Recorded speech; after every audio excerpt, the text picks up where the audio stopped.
Before we begin, I just want to acknowledge that we're meeting on the traditional, ancestral, unceded territories of the First Nations and Native American peoples. Here where I am in Vancouver, those peoples are the Musqueam, Tsleil-Waututh, Squamish, and Stolo nations. But I know where many of you are, you're on the land of other nations. Always, but especially during this difficult time, let us remember our connection to our friends in these nations and pray for the day in which we might be with them in right relationship. Welcome. Welcome to Living Interfaith. Know that the whole of you is welcome. You're not asked to leave who you are in your own homes. Please bring who you are in with you. But what you are asked to remember is that everyone around you has brought who they are in with themselves as well. And all of goodwill are welcome. Bruce and Cheryl.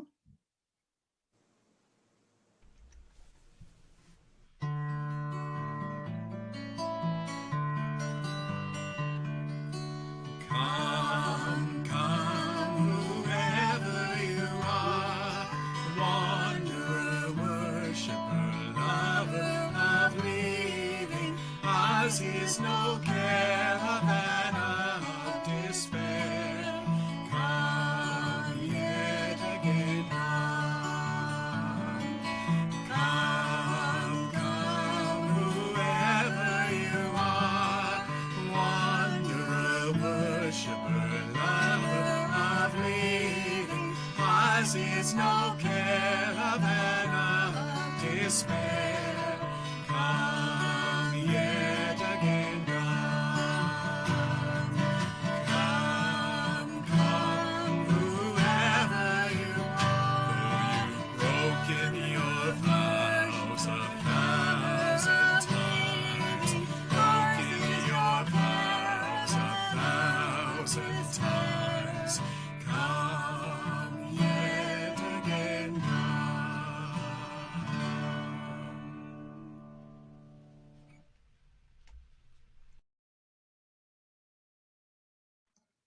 Beautiful. Thank you so much. I know Bruce and Cheryl were working with Stephen to add that extra bit. Stephen, who's here, who's the former minister of the Living Interfaith Church in Linwood, he always added that last bit from Rumi, though you've broken your vows 1,000 times. And that's always such a fun thing. Especially, I loved it when I used to be a little intermittent with attendance at the Living Interfaith Church. I was like, but I'm still here. You said it was okay in the opening prayer. So thanks for working that out, friends. I have just a couple announcements before we get going. As a couple of us were mentioning before, it's still World Interfaith Harmony Week. There's actually another World Interfaith event this morning for some of our friends in Vancouver, so I'm sorry that they can't be here. I know the people from the Multi-Faith Action Society were organizing an event this morning. So I'm sorry if you wanted to go to that and you're here instead, but I think it'll be worth your while anyway, and hopefully they're recording their session as well. Tonight, the Ahmadiyya Muslim community in Delta is organizing a Messages of Peace event. It'll be at 6 p.m. Pacific Standard Time, and they're going to have religious leaders from many different traditions share about what their religion says about peace. And if you are interested in attending, I will put this email in the chat.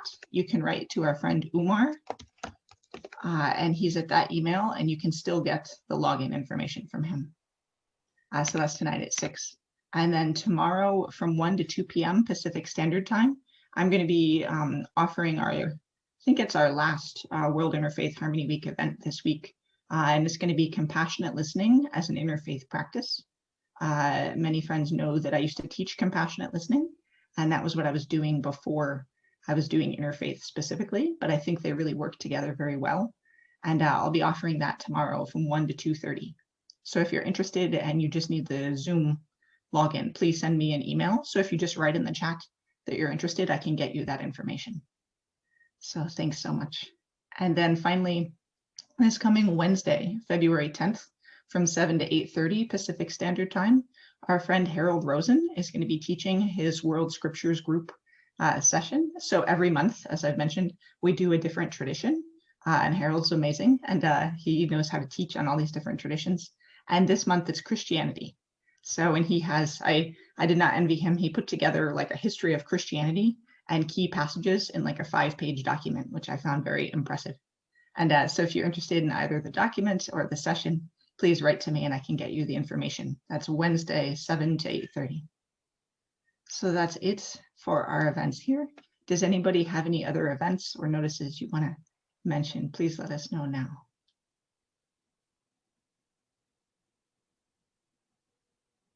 Okay, great. Let's just come into silence for a moment.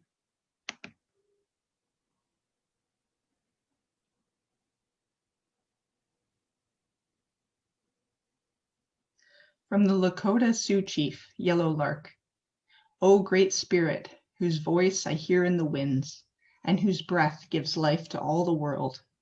Hear me, I am small and weak. I need your strength and wisdom. Let me walk in beauty and make my eyes ever behold the red and purple sunset.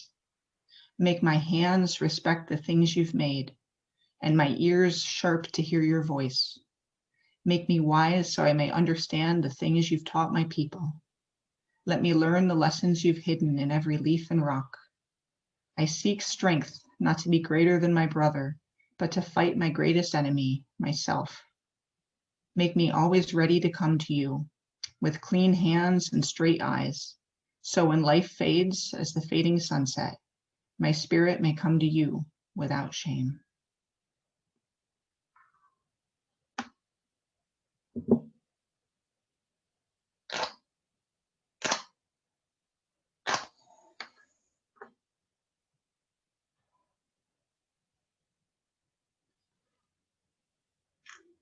From the Micmac Nation, Creator, open our hearts to peace and healing between all people. Creator, open our hearts to provide and protect for all children of the earth. Creator, open our hearts to respect for the earth and all the gifts of the earth. Creator, open our hearts to end exclusion, violence, and fear among many. Thank you for the gifts of this day and every day.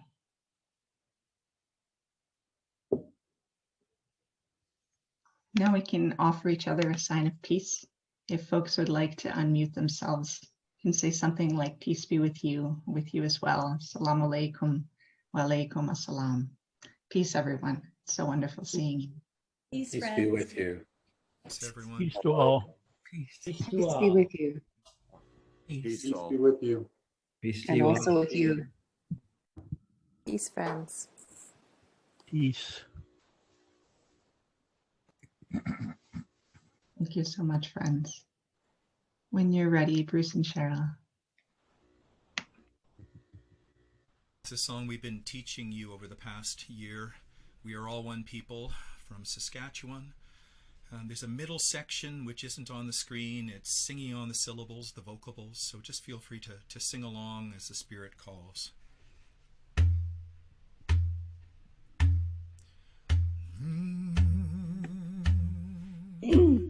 We are all one people. We all come from one creation way on high.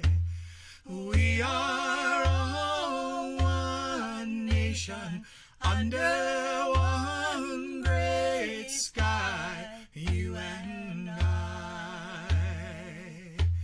We are all one people. We are all one color in her eyes. Way hey, way way hey, way oh hey, way oh hey oh way hey yo. Another verse. We are all one people. We all come from one creation way on high. We are all one nation under one great sky, you and I. We are all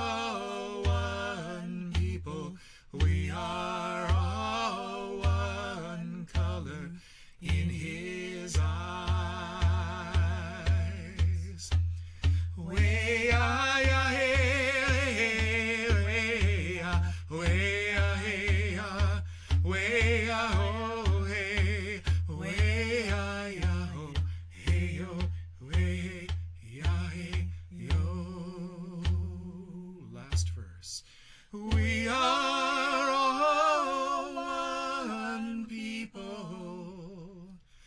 We are all one nation.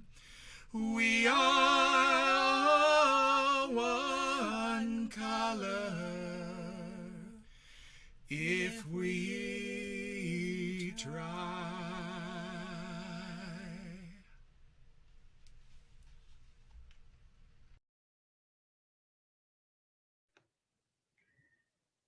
So powerful. Thank you so much.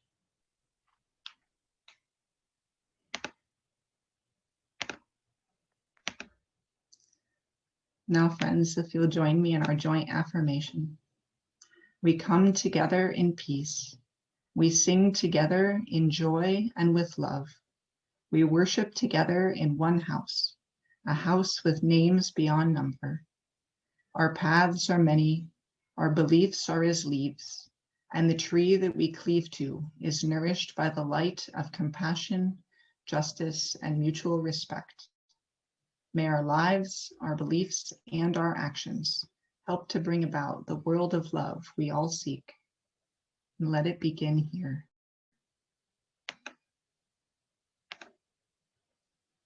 Thank you. So now is when we usually take some time to pray. A lot has happened in the last 2 weeks since we've seen each other, friends. I know some of you know Dorley, our dear president, and I are actually both grieving. Somehow Dorley's mother passed away last Wednesday morning of complications from COVID, and my brother passed away suddenly at the same time, not from COVID. We actually don't know what the cause was. We're waiting on a coroner's report. It was very sudden, and we're both indeed grieving.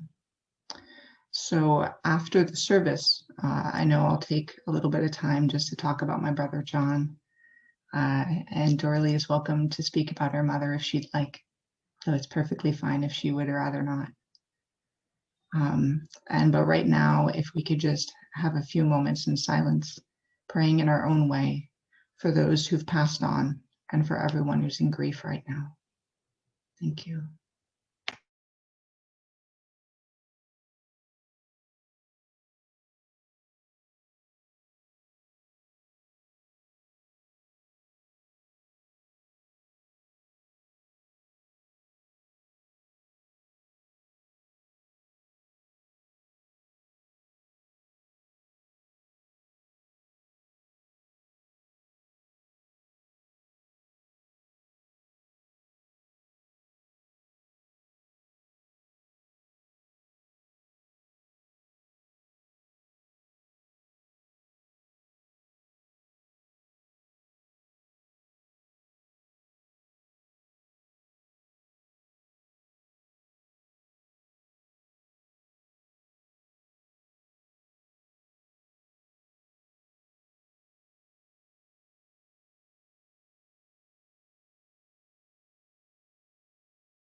Thank you so much. When you're ready, Bruce and Cheryl.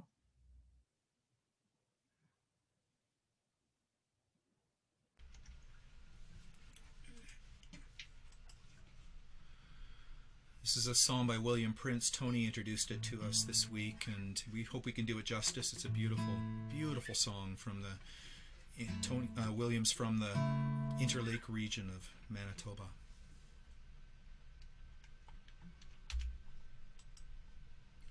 It starts with a refrain.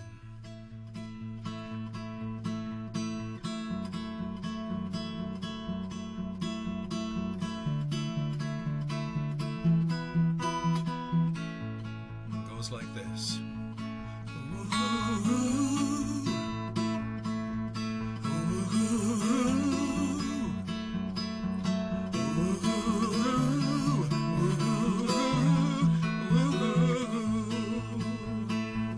Try that with us.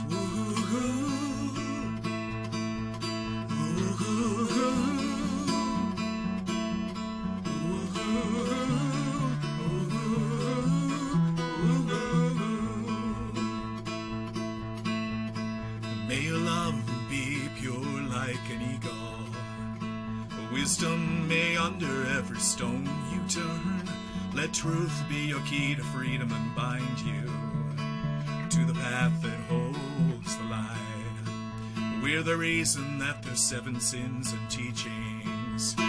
Each one can wait the other out. Life is 2 wolves, good and evil, who you feeding? Tell me, are you in or are you out?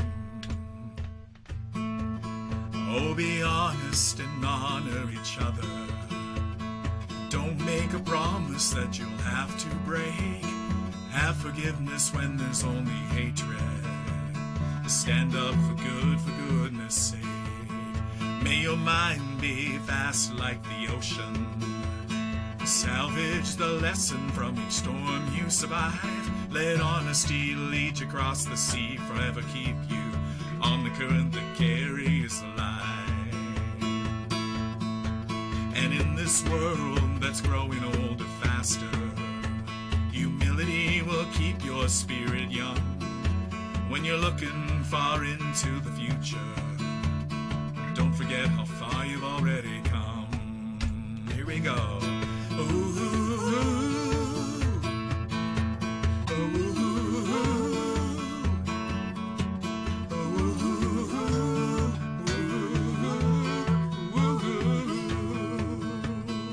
Sing it again.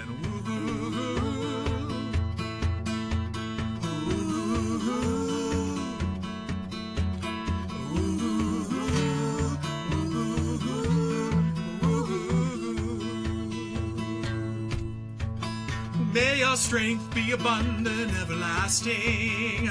Joy bring peace to your life. Surrender your heart to the 7. Keep to the path that holds the light. Let respect be the law by which you're driven. 'Cause respect, it gets earned, it ain't given. To our brothers and sisters, born with 2 spirits, may you find the courage to reconcile. 'Cause in this world that's growing older faster, humility will keep your spirits young. When you're looking far into the future, don't forget how far you've already come. Here we go again.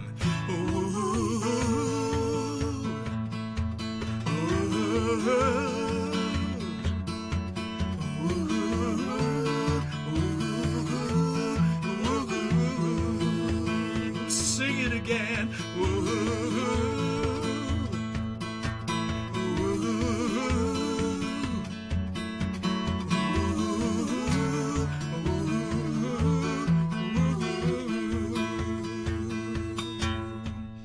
May your love be pure like an eagle.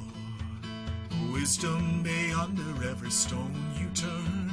Let truth be your key to freedom and bind you to the path that holds the light.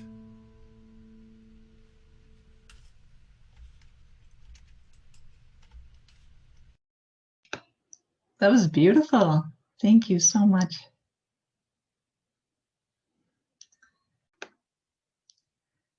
Now is when I'd usually pass around a basket. As I always joke, my arm is not good enough to be able to do that from this distance, but in the chat, I can put our donation button for the sanctuary. So many of you do contribute to the sanctuary and help keep us going in many, many, many ways. So thank you as always for that. It's such a blessing. And then does anyone have any other groups or organizations or any causes that it'd be important for us to highlight right now, other things we need to support at this time?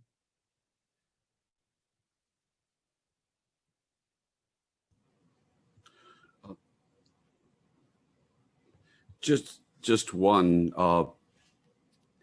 with the need so huge, Doctors Without Borders, who are worldwide trying to deal with COVID and everything else that's going wrong in this world. So if once you've supported the Living Interfaith Sanctuary, you have a few extra shekels lying around, Doctors Without Borders could sure use our help as they try to minister to the world. For sure. Thank you so much. They're such a great organization. All right, thank you very much. Bruce and Cheryl, when you're ready.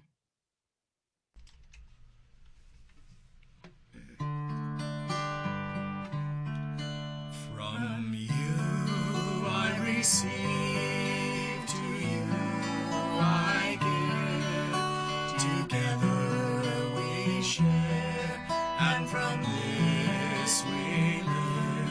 From you I receive, to you I give, together we share, and from this we live. From you I receive, to you I give, together we share, and from this we live.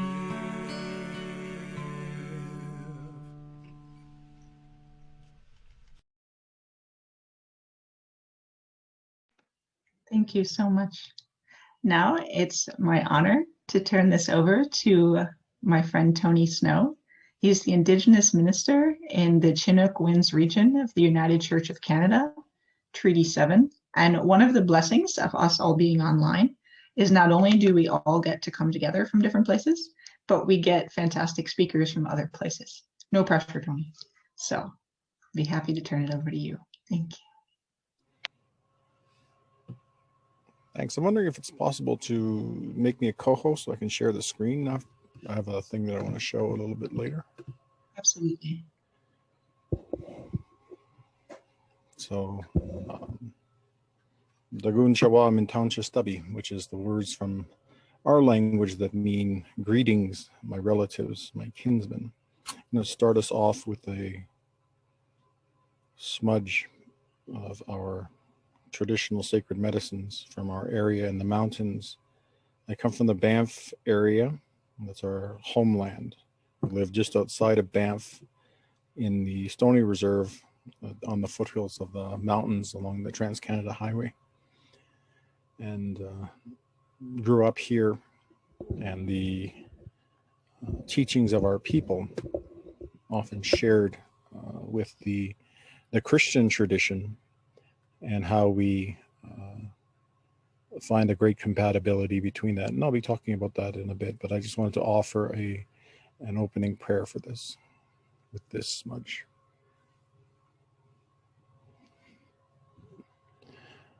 Om Chigezi to Om Chezi, Jesus Christ, Majabar Chezi, the Chakabakan, Wahogu, Harichin, Narizi, Narigi Chabichin, Nagahais, Naguchet, Nea Ichiat. Amen. And so I come from the Stoney Nakoda people of the Rocky Mountains, the Nakoda Iethyabi, as we are called, people of the Shining Mountains. The story of my people is written on the landscape, written in the trees, sung in the cascade of waterfalls, and spoken on the breath of the Chinook winds.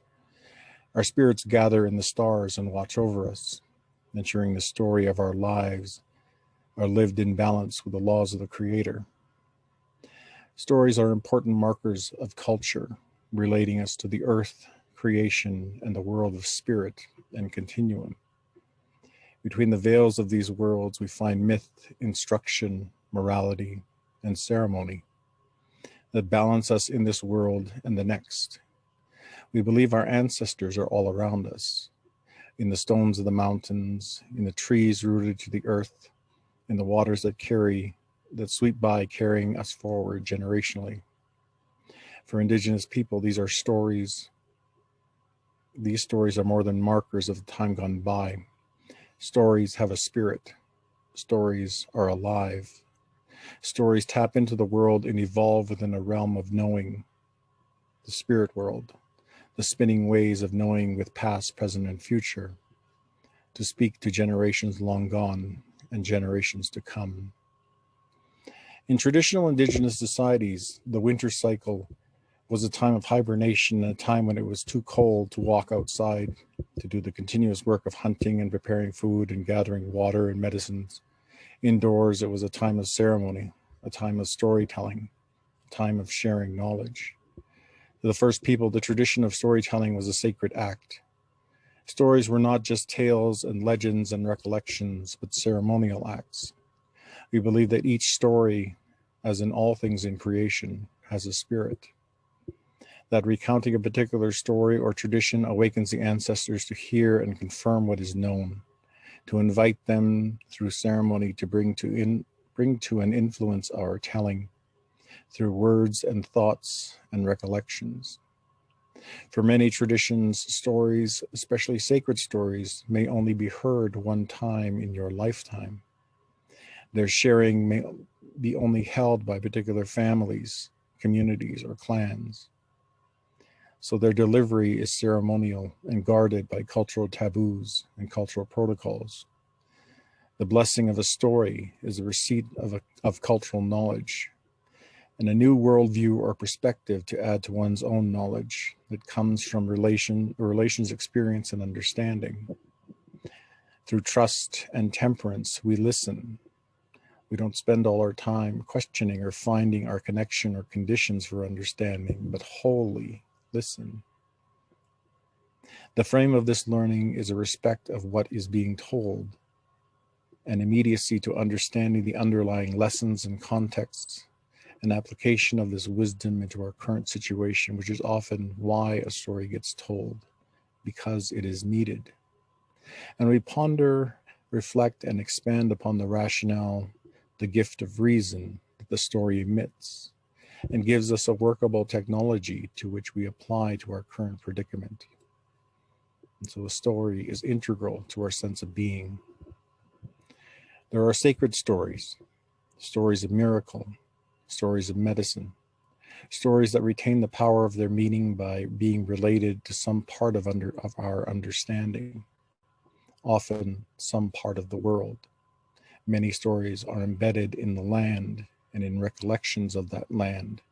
And so our elders, when they travel through these spaces, can recollect those stories and the connections and the conditions of what happened at a particular area and how this story relates to the larger web of knowing in our oral tradition. Stories orient us generationally. They give us tools to educate others and to bridge understandings. For the Sioux and Assiniboine, the tradition that happens at this time of year in our traditional societies is the winter count. It is the time of reflection upon our annual year, a time when we discuss what has happened, what we have learned, and what new things stand out from the turmoil and tumult of our seasonal remembrance. And so in this past year, we would reflect upon the ills of our society, the things that stand out like COVID, but it wouldn't necessarily be COVID as the response. It would maybe be a reaction to that or a filtered understanding of what happened to our people at that time and how we understand our relation to the larger problem, whether it was insurmountable or recollected in other ways, because we have remembrances of the Spanish flu and smallpox epidemics. We have traditional cultural memory in our DNA that talks to us about how we relate to these experiences and that balance our actions so that we are mindful of what we did before and what knowledge we have moving forward in our communities. And so in our communities, a lot of times you hear a lot of communities are closed down. That's one of the natural responses. When the Spanish flu came to our area, the Stoney people went off into the mountains as a group to protect themselves. And it was their way of socially distancing themselves from the disease at that time. So in the winter count, after the discussion of the community and there's community agreement, the elders would pronounce the naming of the year, and the recorder would add this to the larger projects with a picture or image that coincides with the teaching. Sometimes these would be painted or merely drawn. Sometimes these would be painted onto the buffalo hides, as we see in the Sioux tradition, and they would relate the years in a cycle, in a spiral, to kind of understand and step back and get a larger global view of what we've been through. This would place the story in a larger context and an understanding of what we have witnessed in creation as a warning and teaching to others that come after us. There are many styles of winter count, but the recording, the sharing of information, and the value, the response and affirmation is what is important. Each story bears the mark of a relationship, a shared understanding that carries us forward together in agreement. With the advent of colonialism and the shifts of values and perspectives, the winter count is not a community practice in the way it once was in my community. Today, as we think of the larger fractured modern society, we can at once see how these ideas are weaponized into partisanship, into fake news, into misunderstandings. We can at once see the larger dysfunctions of agreements and seeing the world collectively, and the inability of us to empathize and think as we would in the saying of walk a mile in another person's moccasins. That is just a way of understanding that we need to see things from others' eyes. We need to think of things in other ways and be open to change. As a biblical scholar and theologian, I think about the fractured understandings of the Christian tradition that I come from, the differing perspectives on practice, different arguments about correctness or philosophy or interpretation. This leads to further misunderstanding about intention, and finally, about trustworthiness. I'm just going to play this short bit. It's only a couple minutes here, and I will share that now. This is my father talking in 1975 about it was an interview with the Man Alive program that happened in the 1970s, and they came out to the Stony Reserve to record the events of the Indian Ecumenical Conference that took place in that time. At one time, we had about 10,000 people coming to visit that area in Morley here on the plains, and they would set up an encampment, and everyone would share stories and share ceremonies. And so it was a time when we brought out the clergy from different denominations to come and share and hear and listen and demystify our traditions that were oftentimes being misinterpreted or demonized. So this is my father's response to that time and the recording that was made. Well, I think Christianity's philosophy is sound, the theory is excellent, But I think the barriers, those who proclaim Christianity are so narrow-minded, and they're so narrow in their approach. If they speak of one God in one book, why can't they all agree, Why so many different is saying we're the only church and we're the only ones that hold the key to heaven, This is why I say they're so narrow-minded in their approach. But our Indian people, if one person is praying over here and burning incense and sweetgrass, another one burning cedar over here, incense and praying, and one having a peace pipe here, and another one offering an animal's heart or a deer's heart for sacrifice to the Creator, and so on. We'd never come up and say, hey, you're worshiping the Creator wrong. We don't say that. We know that he's worshiping. And who are we to judge? Who are we to say you're worshiping wrong? We're just human beings. We're just little creatures of the earth. we're not to judge. Perhaps we come closer. Christianity in the Bible says not to judge, you know. But within the various denominations, they judge themselves. We're the only ones. He's doing wrong. It has to be done. You have to be baptized and so on. You know, so there are the judges within that church. You know, we don't judge. We leave that to the Creator. Perhaps we have a broader, more knowledgeable of religion than many other people that come across the continent. You know.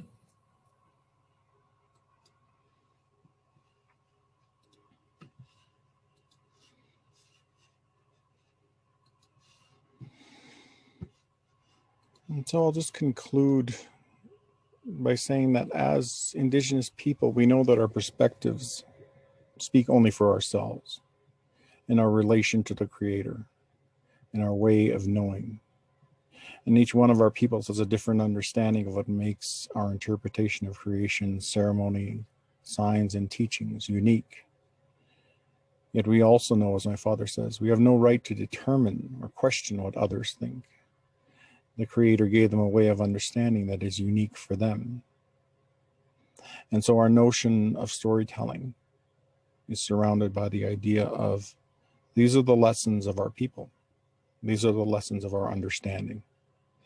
And it's an encouragement to others to remember their past and their story, their legends, and what brings them here to a space, especially amongst many who are from many denominations and many faith groups, many traditions with a different history. I think it's important that we find spaces like this where we can share, where we can be in community together in a respectful and hopeful way, that our learnings are coming from one source, coming from the same Creator, the same divine being who connects all things to us and gives us an insight and hope for the future. So I thank you for this time to share with you.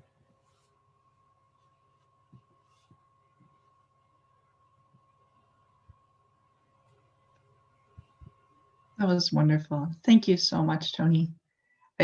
Your father seems like such a wise man, and I can see how you just grew in that family and just have so much wisdom now. Thank you for sharing with us today. It's great hearing from you.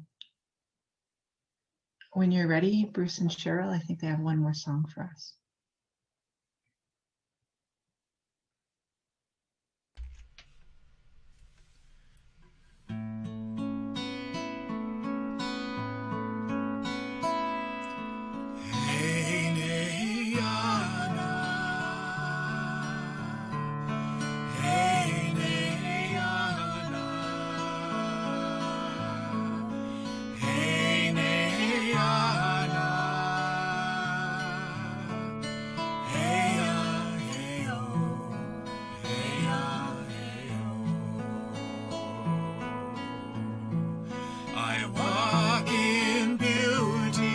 Yes, I do. Yes, I do. I talk in beauty. Yes, I do. Yes, I do. I sing a beauty. Hey, hey, oh. Hey, hey, oh.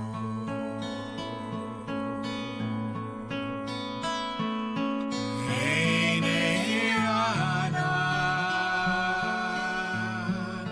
Hey, nay, ana. Hey, nay, ana. Hey, hey, oh. Hey, hey, oh. I live in beauty. Yes, I do. Yes, I do. I sleep in beauty. Yes, I do. Yes, I do. I dream of beauty. Hey, hey, oh. Hey, hey, oh. Hey, hey, ana. Hey, hey,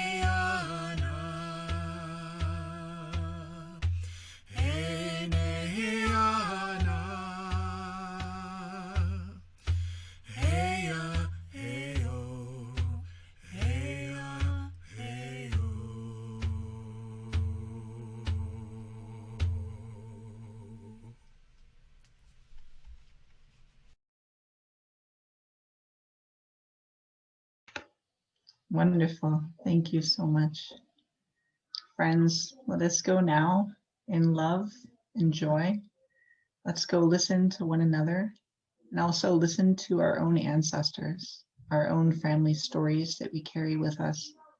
Know that there's wisdom in all our different paths and all these stories. And just remember that we're all in this together, and let's try to make our ancestors proud of us if we can. Thank you, friends.